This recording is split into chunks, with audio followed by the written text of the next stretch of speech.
BRS మాజీ MLA కొరుకంటి Chander municipal ఎన్నికలపై చేసిన ఆరోపణలో ఎలాంటి ఆధారాలు లేవని, ఉంటే నిరూపించాలని పెద్దపల్లి జిల్లా యూత్ కాంగ్రెస్ ఉపాధ్యక్షుడు మహేష్ సవాల్ విసిరారు.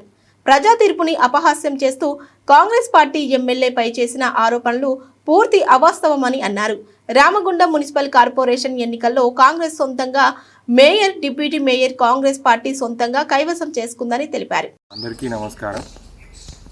నిన్నటి రోజున రామగుండం మాజీ శాసనసభ్యులైన గౌరవ చందర్ గారు మొన్న జరిగిన మున్సిపల్ ఎన్నికలపై సత్యదూరమైన మాటలు, పూర్తిగా అవాస్తవాలు, అసలు సాక్ష్యమే లేని వ్యవహారం గురించి కాంగ్రెస్ పార్టీపై, ఎమ్మెల్యే గారిపై బురద జల్లే ప్రయత్నం చేస్తున్నారు. ఈరోజు ప్రజాస్వామ్య వ్యవస్థలు సిగ్గుపడే విధంగా వ్యవహరిస్తున్నారు ఈరోజు మాజీ శాసనసభ్యులు కోరుకంటి చందర్ గారు.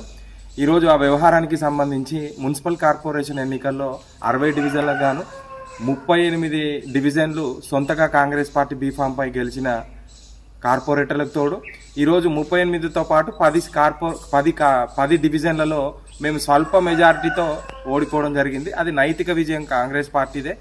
ఈరోజు ఓడిపోయిన వ్యవహారాన్ని కాంగ్రెస్ పార్టీకి అక్కడ అధికార దుర్వినియోగం జరిగింది, బ్యాలెట్ బాక్స్లో తారుమారు జరిగింది, రిగ్గింగ్ జరిగింది అంటున్నాడు. ఈ 3 వ్యవహారాలకి సంబంధించి మాజీ శాసనసభ్యుల దగ్గర ఎలాంటి ఆధారాలు ఉన్నాయో బహిర్గతం చేయాలి.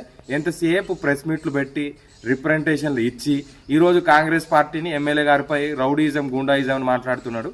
ఈ రిగ్గింగ్కు సంబంధించిన ఆధారాలు ఉంటే బహిరంగ చర్చకు సిద్ధం. మాజీ శాసనసభ్యులకి ఈరోజు యువజన కాంగ్రెస్ పార్టీ పక్షాన సవాల్ చేస్తున్నా. అదేవిధంగా రిగ్గింగ్కి సంబంధించిన ఆధారాలు ఉంటే ఈరోజు జ్యుడిషియరీ సిస్టంలో, న్యాయ వ్యవస్థలో అందరికీ అవకాశం ఉంది. మీరు జ్యుడిషియరీ సిస్టంకి వెళ్ళి ఫిర్యాదు చేయాలి. కానీ ప్రెస్ మీట్ పెట్టి ఈరోజు కాంగ్రెస్ పార్టీని, అధికారుల్ని ఈరోజు బురద జల్లే ప్రయత్నం చేస్తున్నారు. ఇది పూర్తి అవాస్తవాలు మాట్లాడుతున్నారు. ఈరోజు యువజన కాంగ్రెస్ పార్టీ పక్షాన తీవ్రంగా ఖండిస్తూ ఇప్పటికైనా మాజీ శాసనసభ్యులకి భగవంతుడు సద్బుద్ధి ప్రసాదించాలి.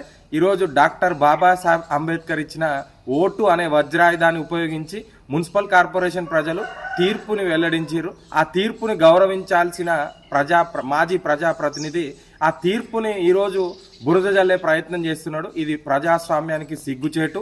ఇప్పటికైనా రామగుండం మాజీ శాసనసభ్యులు కోరుకంటి చందర్ సత్యదూరమైన మాటలు, బురద జల్లే ప్రయత్నం కాంగ్రెస్ పార్టీపై కానీ, ఎమ్మెల్యే గారిపై కానీ చేయడాన్ని ఈరోజు తీవ్రంగా వ్యతిరేకిస్తూ ఇప్పటికైనా సరైన ఆధారాలతో ప్రెస్ మీట్ పెట్టి ఆ సరైన ఆధారాలని ఈరోజు ఎన్నికల కమిషన్కి ఇవ్వాలి. కానీ నోరు ఉంది కదా అని ఎటుపడితే అటు మాట్లాడితే ఈరోజు యువజన కాంగ్రెస్ చూస్తూ ఊరుకోదని ఈ సందర్భంగా హెచ్చరిస్తుంది.